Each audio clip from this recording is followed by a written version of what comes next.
Hola, bienvenidos a todos a un nuevo video de parte de los preparadores ad honorem de la Cátedra de Salud Pública de la Escuela Luis Racetti. En este video vamos a hablar sobre la tabla de distribución de frecuencias para datos no agrupados. Mi nombre es Sharon Carolina Quintana Fernández y vamos a comenzar el video diciendo cómo se realiza una tabla de distribución de frecuencias. Ok, para realizar entonces nuestra tabla de distribución de frecuencias, lo que vamos a hacer es asumir que tenemos el siguiente ejercicio, donde se nos dio esta serie de datos a la que nosotros tenemos que agrupar en una tabla de distribución de frecuencias.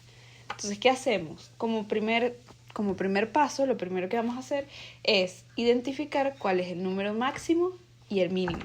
El máximo es el mayor de los números y el mínimo el menor de ellos. Esto siempre y cuando sean unas variables numéricas.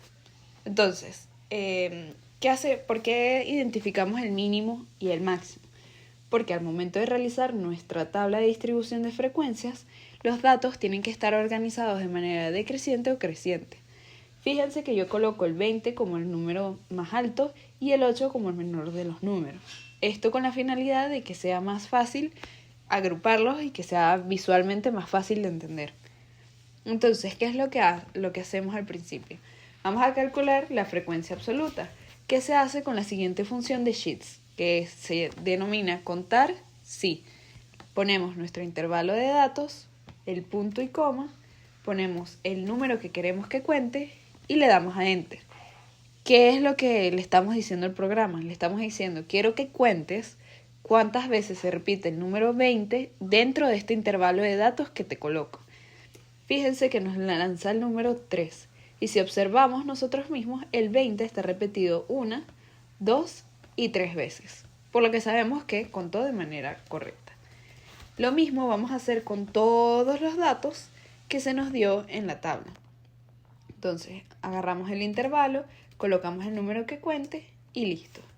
Agarramos el intervalo, de nuevo, colocamos el número que cuenta, el número que queremos que cuente y listo.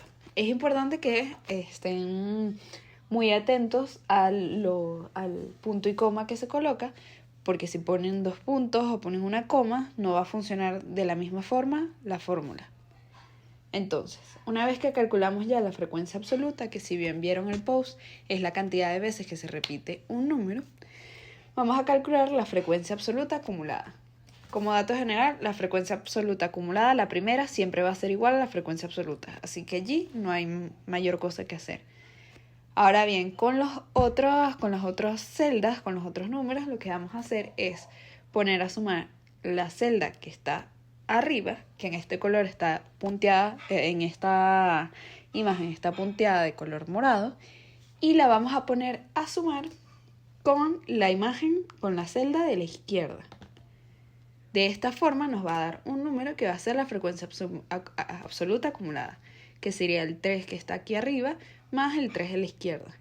Lo mismo, la misma fórmula vamos a utilizar para toda la tabla. De esta forma se llena la frecuencia absoluta acumulada. ¿Cómo sabemos si la hicimos bien? Observemos que nos dio al final el número 30. Vamos a contar la cantidad de números que tenemos.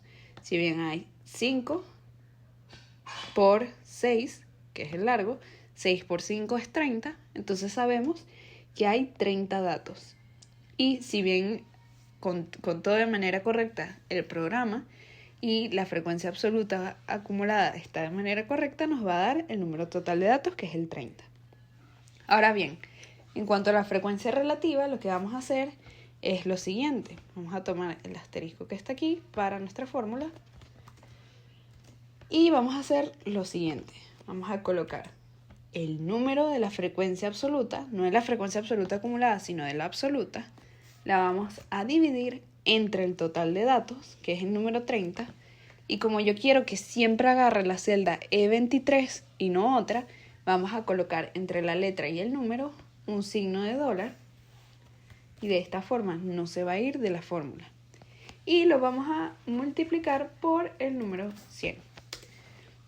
¿Qué es este dato que me acaba de dar? Que vamos a utilizar para toda la tabla. Vamos a arrastrar la fórmula. Esto lo que quiere decir es que el 3 representa el 10% de 30. esa va a ser su frecuencia relativa. Y la frecuencia relativa acumulada, como ya imaginarán, si la frecuencia absoluta acumulada, la primera era igual a la frecuencia absoluta, la frecuencia relativa acumulada, la primera va a ser exactamente igual a la frecuencia relativa. Pero las demás van a seguir exactamente la misma fórmula que utilizábamos al principio. Y esto en todas las celdas. ¿Cómo sabemos si lo hicimos bien? Porque al final de nuestra frecuencia relativa acumulada nos debe dar el número 100, que representa el 100% de todo. Entonces, de esta forma, habríamos hecho nuestra tabla de distribución de frecuencias. Si bien observamos, tienen los datos, su frecuencia absoluta, la frecuencia absoluta acumulada, la frecuencia relativa y la frecuencia relativa acumulada. No es mayor cosa. Esta es sencillamente una tabla de distribución de frecuencias con datos no agrupados, ya que con datos agrupados es un procedimiento totalmente distinto. Pero esto sería todo la manera en la que ustedes pueden realizar una tabla de distribución de frecuencias con datos no agrupados. Ahora que ya saben cómo hacer una tabla de distribución de frecuencias, queda decir esta frase que dice: tus metas son más grandes que tus miedos.